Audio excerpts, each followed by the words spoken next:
Olá, tudo bem? Hoje nós iremos falar de dos livros de literatura muito importante da nossa época, do pré-modernismo do nosso país.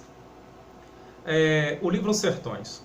O pré-modernismo, que marcou uma parte da literatura brasileira de contraste, uma literatura até um pouco pessimista, onde nos mostra vários Brasis, né? Aqui eu tenho um livro dividido em 2 volumes, mas você também pode encontrá-lo em apenas um volume. Os Sertões, de Euclides da Cunha. Um período da literatura brasileira onde nós encontramos vários contrastes. Já estava há pouco tempo instalado o golpe republicano no Brasil, com ele acusações contra o imperador, e acabaram tendo muitos mais custos à república do que o império, muitos gastos. E a maneira como foi humilhada a princesa Isabel com seu pai e toda a sua família, expulsos do Brasil por ter libertado os escravos, isso foi o estupim. E o próprio Dom Pedro II, magnânimo, já sabia que mais cedo ou mais tarde o país poderia chegar à república, isso era fato que estava vendo na França e outros países da Europa. Ele preferiu se retirar com sua família do que começar uma guerra no nosso país. E assim foi, com sua família, em exílio para a França, onde morou. Não quis receber nenhum dinheiro de auxílio, porque dizer que não estaria trabalhando para o Brasil. Simplesmente levou daqui um saquinho de terra do Brasil, em pano, um saquinho de pano com terra do Brasil, o qual acompanhou sua vida inteira e morreu no exílio de saudades dessa pátria que tanto amou. Isso para muitos também foi um estupim muito grande, porque muitos não aceitaram a República e nem com ela os golpes que vieram atrás. Entre eles foram boicotados Carlos Gomes, que foi estudado na Europa para trazê-lo para o Brasil para começar um conservatório, Barão de Mauá e muitos outros que eram a favor de um governo monárquico começaram a sofrer perseguições. Foi nesse contraste também que Lima Barreto mais tarde solta um livro chamado, dentro do próprio realismo, o livro chamado, como se diz, Triste Fim de Policarpo Quaresma, onde um militar aposentado sonha que vê um país melhor e luta contra os estupins das guerras que estavam acontecendo no Brasil contra a República, mas acaba no final sendo fuzilado. E antes de ser fuzilado tem a decepção de ver aquela nação que ele tanto sonhou fora da realidade, que ele tanto imaginava. A ponto de dizer no livro: pouca saúde e muita saúva os males do Brasil são. Aqui temos o livro então de Euclides da Cunha. Você deve perguntar: por que eu devo ler o livro Os Sertões de Euclides da Cunha? É um dos maiores clássicos de todas as obras da literatura brasileira. E este livro, cobrado em vestibulares e em outras instituições acadêmicas de estudo obrigatório, é um livro que nos mostra uma triste realidade da República. Os primeiros anos da República, qualquer pessoa que fosse contra ou falasse algo mal era perseguido, sofria repreensões e até mesmo em algumas cidades. Foi no meio da pobreza. Até então o Brasil só conhecia o litoral. Na pobreza do sertão baiano, do sertãozão, surge-se um homem chamado Antônio Conselheiro e começa a pregar a mensagem que ele dizia ser enviada de Deus. E ali as pessoas carentes, pessoas humildes, começam a se unir a ele, rapidamente formam o Arraial de Canudos, e nesse arraial começam então a desenvolver um vilarejo, tentando fazer um vilarejo teocraticamente, e vamos dizer assim, entre aspas, uma Nova Jerusalém, onde todos foram comum e igual.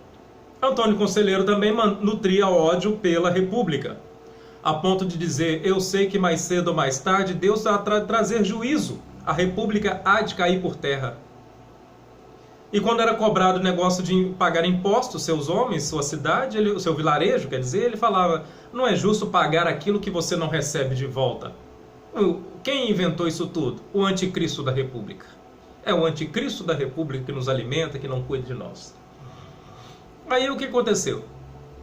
Eu recomendo você ver também o filme Os Sertões, com José Wilker, muito bom. mas primeiro é bom sempre ler o livro, porque a obra contém muito mais detalhes do que um filme. Então sempre é bom você ler primeiro o livro para depois comparar com a obra, viu? Isso é muito importante. Porque ao transformar em filme perde-se um pouco da qualidade da literatura. E você, lendo o livro, poderá fazer mais um detalhe apurado e fixar melhor na mente sua ao assistir o filme, relembrando os flashbacks, os lances rápidos do que foi estudado, foi lido. Então, em 1902, é publicado esse livro, Os Sertões, de Euclides da Cunha, que já no final dos anos de 1800, né, por volta aí de 1896 ou 97, por volta desses anos aí, aconteceu um fato interessante. A igreja, em Canudos havia uma igreja e precisava ampliá-la. Então, o pessoal do vilarejo comprou e pagou honestamente um dono de uma madeireira numa cidade mais próxima. Só que nunca receberam a madeira. Então, eles foram buscar. O prefeito da cidade começou a inventar mentiras para o governador e para outros mais, e que as pessoas estavam indo para saquear a cidade. Então a polícia local enfrentou eles e acabaram o quê? Numa luta, e acabou vindo a ganharem. E isso chegou no Rio de Janeiro. Até então o povo voltou para o seu vilarejo e continuou o seu trabalho na região de Canudos. E ali o boato de que tinha um grupo querendo derrubar a república, entre aspas, eram as pessoas humildes, simples, sertanejo, não tinha prazer, não tinha vontade nem ideia de derrubar a república, tinha querendo simplesmente viver e ter direito à dignidade, comida, alimento, coisas que a república negava, parecendo muito com os dias atuais hoje, né? Onde o poder público, naquela época o poder público nunca tinha entrado dentro de uma choupana daquela de pau a pique. O poder público, eles nem sabiam o que era o poder público. E nunca entrou nem com água canada, nem com comida, diferente das cortes do litoral que viviam com roupas de seda. Então, o que eles fizeram? O exército brasileiro foi nomeado os homens que lutaram pela Guerra do Paraguai a comandar expedições. Uma primeira expedição foi comandada para destruir Canudos. E junto foram os jornalistas. Nessa época, os jornalistas do Folha de São Paulo, entre eles estava ali o Euclides da Cunha, né, representando a Folha de São Paulo. Ele foi. E ao chegar lá, ele foi para fazer toda a reportagem, tudo o que estava acontecendo ali no local, e ao mesmo tempo relatar, né, trazer para o jornal e enviar as mensagens. Ele começou a escrever esse livro em 1902. Esse livro nos conta os detalhes. Esse livro é considerado também um livro de literatura porque dentro dele há um discurso polifônico. Ou seja, várias vozes falam dentro do livro. Nós temos uma parte que fala em literatura, jornalística, a parte antropológica, a parte geográfica. Então, várias vozes falam dentro deste livro. Euclides da Cunha fez uma perfeição de um português incrível e uma revisão que ele mesmo fazia, e tinha um desejo muito grande dentro dele fazer o melhor. Ele era autoperfeccionista. Fez esta obra, dividiu em 3 partes: a terra, o homem, a luta. A terra, um lugar seco, árido, um povo sofrido, preparou um homem forte, e um homem também que acredita nas superstições, por serem humildes, simples, e os prepararam para a luta, a ponto de dizer que o sertanejo, acima de tudo, é um forte. Não tem o raquitismo do povo do litoral. O sertanejo, acima de tudo, é um forte. Esse livro, então, foi dividido em 3 partes: a terra, o homem e a luta, com esse propósito. A terra, de que preparou um homem para a luta, dentro da situação que vivia, antropologicamente, religiosamente, e a pobreza e tudo. A primeira expedição do exército foram 100 homens comandados pelo tenente Pires Pereira. Eles foram surpreendidos e derrotados pelos jagunços, no povoado de Uauá. Depois o exército brasileiro chegou a notícia do Rio da derrota da tropa que venceu na Guerra do Paraguai, e o orgulho muito grande foi mandada a segunda expedição, 500 homens, pelo major Frebônio de Brito, que organizou 2 colunas maciças, mas eles foram logo emboscados pelos jagunços e derrotados em terrenos acidentados, logo no Morro de Cambaio, em Tabuleirinhos. Então, esse último, Euclides Militar, estava lá e disse que esse cara era um gênio militar. Aliás, destacam-se os bandidos, né, como eram chamados, João Grande e Pagel, que eram considerados por Euclides, né, os gênios militar, que reduzidas a 100 homens, as tropas do governo decidiu então a voltar. Então, de 500 homens só voltou 100, as tropas do governo. Mais uma derrota para o orgulho da República. Lembre-se que a República se opunha a todos, qualquer ato que ia contra ela, democraticamente, de opiniões. É tanto que os primeiros anos da República foi um fracasso e foi ditatorial. Depois mandou a terceira expedição, 1.300 homens, pelo coronel Moreira César, com canhões e recém-trazidos da Alemanha, armas modernas. Sem plano definido, em 1897, atacaram de frente o morro da favela de Canudos. E devido à irregularidade do terreno, foram mortos todos. Após ter sido... O general também morreu ao ser ferido em combate. Inclusive, foi uma perda muito grande para o exército brasileiro. Isso foi uma derrota, né? Ainda mais esse general e outros que lutaram na Revolução do Rio Grande do Sul, lá também. Então, foi uma derrota incrível. Até que foi a quarta expedição, de 5.000 homens, comandado pelo general Arthur Oscar, João da Silva Barbosa e Cláudio Savete, são enviados pelo sul. As tropas dividem em 2 colunas. A primeira é cercada pelos jagunços no morro, dividida em pequenos batalhões, e as 2 colunas tentam um ataque maciço. Eles conseguem tomar boa parte do arraial, mas os soldados mal resistem à fome e à sede. As pessoas, vamos dizer assim, os soldados mal, entre aspas, o povo já estava acostumado com a seca, com a pobreza, com a miséria do sertão. Uma tropa do sul, não acostumado com o clima, veio a perder também. Aí o que acontece? Foi onde Euclides da Cunha nos deixa a mensagem, que enquanto avançava o sertanejo para cima, às vezes alguns homens já tinham tomado 2, 3 tiros e ainda com o facão conseguia avançar e matar alguns soldados. Antônio Conselheiro dizia: avante, fraqueza do governo. Avante, fraqueza do governo. O litoral brasileiro. Euclides da Cunha relata que nesse período morre de desinteria Antônio Conselheiro.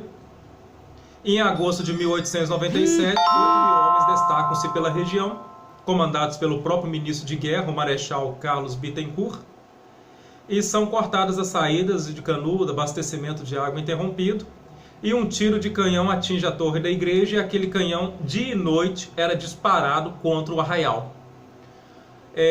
Então, não se renderam muito, os sertanejos não se renderam, muitos foram degolados após o assalto final.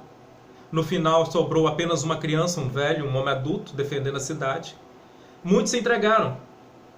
E Euclides da Cunha conta de uma maneira emocionante ao dizer que milhares se entregando e aquelas pessoas humildes passando diante do exército brasileiro. Ele começa a imaginar e levantar crítica. É esse o povo que queria derrubar a República? É esse o povo que ia derrubar a República Federativa dos Estados Unidos do Brasil? Hoje, lembrando que hoje cortaram os Estados Unidos do Brasil para a República Federativa do Brasil. É esse o povo? E de repente ele olha para trás e vê um rapaz que parecia que estava sorrindo, mas não era sorrindo. A granada havia caído do lado do rapaz e aqueles estilhaços haviam delacerado a pele aqui, mostrando até na gengiva. E mulheres humildes, simples, com a pele carcomida, famintas, idosos, humildes. E mostra a cruel realidade da República. Mostra, e a questão era, é este o povo que queria destruir a República? A cidade de Canudos caiu. Pegaram-se, acharam o corpo de Antônio Conselheiro, cortaram a sua cabeça e levaram para a universidade, onde um cientista renomado e muitos outros analisaram o crânio dele e descobriram que o cérebro era de uma pessoa normal. Ele não era louco, como acreditava-se. E esse povo não queria nada, queria simplesmente viver. Foi aí que o livro Os Sertões de Euclides da Cunha dividiu o Brasil em antes de Euclides da Cunha e depois de Euclides da Cunha. Por quê? Porque esse livro mostrou a verdadeira face da República e mostrou para o litoral brasileiro um povo esquecido, um povo humilde, um povo simples, que queria simplesmente viver, que queria simplesmente ter a sua religião, morar, viver em paz. Um povo que jamais iria derrubar a República. Mas, por outro lado, um povo com bravura, com coragem, numa terra seca. Tinha poder e força que o povo do litoral não tinha. Era um povo vitorioso. Reza a lenda de tanto dizer o sertão vai virar mar, o mar virá sertão, como dizia Antônio Conselheiro. Hoje a região ali é alagada, onde era Canudos, e virou a represa de Sobrado, aonde o rio São Francisco desemboca numa represa gigantesca de água, né?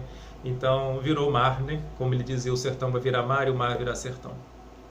Então, é um livro emocionante, vale a pena ler. É um livro que vai lhe encher de conhecimento, vai ver a realidade de um país. Nós podemos ver muitas coisas com os dias atuais. Para você que é jornalista, vai achar questões jornalísticas nesse livro. Para você que é literário, vai encontrar literatura nesse livro. Para você que é antropólogo, vai encontrar também questões antropológicas. Geólogo, geógrafo, vai encontrar informações. Ou você que simplesmente busca um livro de cunho histórico, vai encontrar relatos históricos de um jornalista que soube escrever um livro mostrando a realidade do Brasil nos primeiros anos da República. E mostrou para nós outro lado do Brasil que ninguém conhecia. Graças a esse homem, o Brasil do litoral começou a expandir e o país começou a crescer para o lado do Nordeste também. O nordestino começou a ser visto, começou a ver que tem voz, tem vez. E que o poder público não foi feito só para ficar no litoral brasileiro, mas também a chegar em todos os estados da federação. E também, através desse livro, não aprendemos com os erros do passado cometido. Um povo que foi injustiçado, foi morto, foi marginalizado, criminalizado, simplesmente por querer viver. Por querer apenas viver, produzir, ser um povo, ser reconhecido pelo Brasil. Temos que agradecer muito a Euclides da Cunha, que infelizmente, coitado, morreu de forma trágica. Sua mulher o traindo com um atirador profissional. Ele entrou dentro da casa do homem com uma arma para lavrar sua própria honra e acabou tomando um tiro e morreu. Mais tarde, seu filho também, para vingar a morte do pai, foi assassinado da mesma forma pelo mesmo homem. Teve um final trágico. Esse grande jornalista, esse grande escritor, que soube mostrar a notícia de uma maneira literária, de uma maneira histórica, de um verdadeiro país, e enalteceu aquele povo tão humilde, sofrido e esquecido. Por isso que o livro Os Sertões de Euclides da Cunha é uma obra imortal e pode sim ser considerado estar entre as grandes obras da literatura universal. Um forte abraço a todos e boa leitura.